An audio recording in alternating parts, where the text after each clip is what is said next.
Hi everybody, this is Ron DeRucci, your host on Ready Speaker. Welcome to another film review that I'm doing here, and today's movie is Ant-Man and the Wasp, Quantumania. Directed by Peyton Reed, writers are Jeff Loveness, Stan Lee, he's a writer on this. That's actually interesting. Larry Lieber, stars Paul Rudd, Evangeline Lilly, Michael Douglas, and I think Michelle Pfeiffer's in it as well. So it's a decent little cast, I think. And Jonathan Majors, who was in Creed 3, as Kang the Conqueror, even though it's sort of, I don't know. Bill Murray's in it also as well. There's a little bit of a talk about this film. Not many people like it. They look at it as a very, very poor addition to the Marvel universe. Another film that came out this year, we are talking 2023, was Shazam, the Fury of the Gods, I think that's what it was. And I'll tell you, I think this film is a little better than that. On IMDb, this gets a 6.4 out of 10, which, and it seems to be going down in popularity. It's sort of the kind of film that I'm just getting angry with all the films that are coming out lately, especially with these group things. They're very oversimplified. They're dealing heavily on CGI. This entire film is in the quantum universe. So it's a microscopic universe that where Ant-Man was stuck in, and it reasons the whole Avengers Endgame trilogy with that. So it plays a lot in that. Wow, I got something stuck in my throat. I am sorry about that. That's a cough, but I will keep this in because this is all just straight through. I don't like the jump cuts if I can help it. So when you get into that sort of environment where everything is created, it's all CGI, everything's heightened with costumes and prosthetics and the CGI characters and voices. It's kind of, for me at least, and I think it's probably what people are feeling but not articulating. It's very much like an 80s Power Ranger type show. And that's really what this feels like, sort of in the middle. The first act is decent. You sort of get where they're going. And I think there were some complaints that Michael Pena, I think that's his name, he was from the other Ant-Man movies, and he and people were like, oh, we're missing his humor in this. Yeah, Michael Pena. We're missing his character. I don't think his character would have fit in the story at all, and I think that's what people are missing. That the story is a very contained story. It is a world-ending villain, which Marvel Universe tends to do well, but it is in a very self-contained place, and it really only impacts 5 people before it goes to the world thing. A lot of other types of creatures die. There's in the Marvel Universe, almost cities get obliterated. People are constantly dying, which no one really talks about. There's always like thousands of deaths, and this is no exception.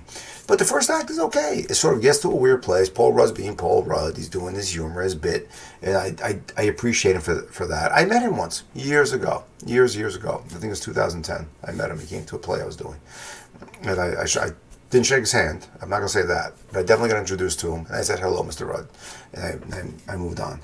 But the first act isn't bad. It does a decent setup. There's enough humor in there, and you have the sassy daughter, and then she's come, to be an adult, and that's what sets this story to go off its rails. And I do have problems with the sassy kids in a lot of films, how they know-it-alls, and they don't realize that they kind of fucked everything up, and that's why everybody's there and everybody's almost dying. They kind of admit that in this film. So there's a moment where the realization is, if she hadn't really pushed herself so hard to be in the superhero, inner circle, it might have been okay.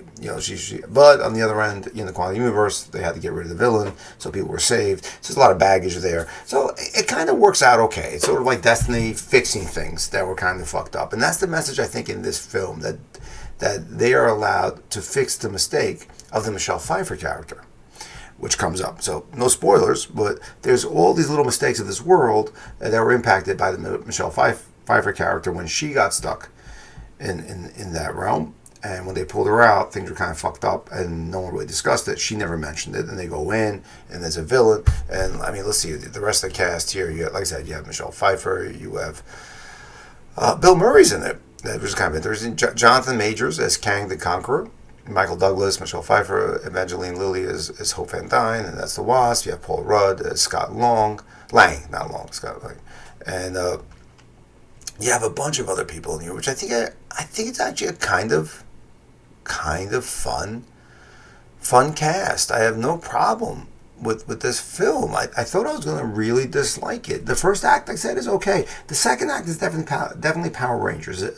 Power Rangers / like Star Wars. It's trying to build a world, and it has the crazy creatures. It has the cantina. It has the wry humor, the sort of lack of respect of life. Things just seem to die, or people just get beat up. So there's a lot of things like that happen in this. And then you get to Act 3. I will say with Act 3, the story comes together. That in Act 3, the fight choreography is pretty solid. I like the way the characters sort of play off each other. Michael Douglas, I think he's probably too old for this. And I know he's going to hate me for saying that, or if he ever even sees this. I don't know. Him and Michelle Pfeiffer have a 12-year difference. I don't really see them as husband and wife unless he was like dating his student when he was a college professor, which is, I don't know if that's part of the story. But I don't know. I think, yeah, whatever. It shows a little bit. But that's fine. It's fine. It's not over the top. It's kind of, it's like I said, it's not over the top. But the story by Act 3, like I said, goes to where it needs to go. Actually, let's watch the trailer. Okay, so I'm going to watch the trailer, and... You're an Avenger. Have I killed you before? Let me make this easy for you. You will bring me what I need, or everything will end. I don't care who this guy is. He can give us a second chance. Where are we? It's like we're camping, We've never been camping. but we've always talked about it. He can rewrite existence and shatter timelines. You cannot trust him. What's it gonna be? We had a deal.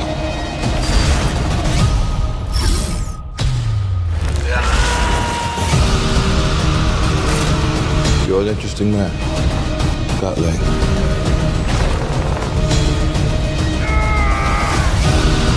This place, it isn't what you think. This is all my fault.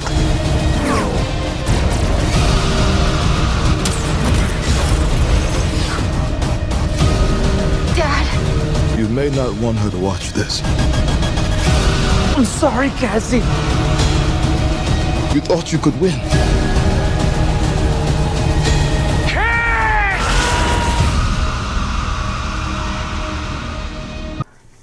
I think it plays up like the power group, and with the costumes, it just looks like Power Rangers and the fighting style and everything. But even that little clip, I'll tell you, it felt decent, and the villain played by Jonathan Majors he did a really good job. I thought he brought a little bit of a different dynamic.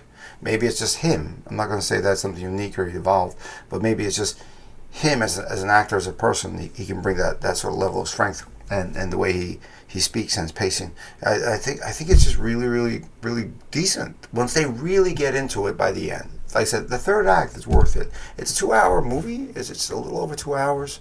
It's 2 hours and 4 minutes. So without credits, you're talking like an hour and like 50 minutes. Because they probably got to ass load the credits. I don't know if there was an extra scene at the end. I really didn't look at it. I didn't wait. So I think this one's worth a watch. I think Paul Rudd is Paul Rudd. He's doing his little quirky like face, his little rubber face a little bit, and that's okay. Everybody else, I think, is pretty solid. Catherine Newton as Cassie Lang does an admirable job. I know her, I've seen her likeness sort of in a lot of actresses that are coming out. You have Katie M. O'Brien as Gentora, and I'll tell you, Kate, good character, good physicality, good fighting, some decent animation in this. I think there's some interesting little jokes that might be a little played out too long, but they're not too long. So, and I kind of like it. There's no real sexual tension in this. It's the father saving the daughter, which is great. There is a romance established. There's some some innuendos and jokes that are played out, but it's pretty solid. It's pretty solid. I definitely think it's worth a watch. I think it's an okay film. I think it's more than the 6 point whatever on IMDb. The Shazam was not good for me. 65 was not good for me. This, I think, is much better than either of those films. So give it a watch. You can watch it with the kids. It's a little dark. It's shot dark. What happens. I think it's a good story, though. I think by the end, when you think about it, it actually makes more sense than why it's sort of they have to fix this because somebody fucked it up. So they have to come back and fix it. I take that as a better personal perspective for a character than most of the other hero films where it's just like, no, I just want to do this. No, and even Kang is kind of like a tortured soul. So there's playing there on different things. I mean, it's a little bit like Thanos where, worried about the world, but he's definitely a tortured soul. Maybe the imagery, because he had that blue face on, it did remind me of Power Rangers. He had like a blue mask and or blue helmet with a blue visor, or metal helmet with a blue visor, and it just sort of had that sort of like evil thing that they were doing the budget action TV show. But other than that, wait for the entire film. I think it holds up. It moves pretty fast. It's just a little bit of a slow start, and in the middle, I think it just tries to be something else visually, and I don't blame the writer, I don't blame the director. I think it's just where films are going right now, and they just try and keep there. I don't think it's emulating any other type of film. Like I said, I think it's not pulling from, but it's trying to be like a Star Wars with the Cantina, which everyone's done with the other kinds of creatures and everything, and all these other things. And I think that's kind of interesting. So, and even how they bring the ants in it, I thought it was kind of interesting. So give it a watch. It's Roland DeRucci, and yeah, come on, Ready Speaker, come back, listen to me do more reviews. Why don't you give it a shot? Maybe you hate this movie, maybe you love this movie. I'd love to have you on. Let's talk about it, and we can revisit a movie. I'd love to do an episode like that where we revisit a movie that I have already reviewed. So great, all the best. Bye.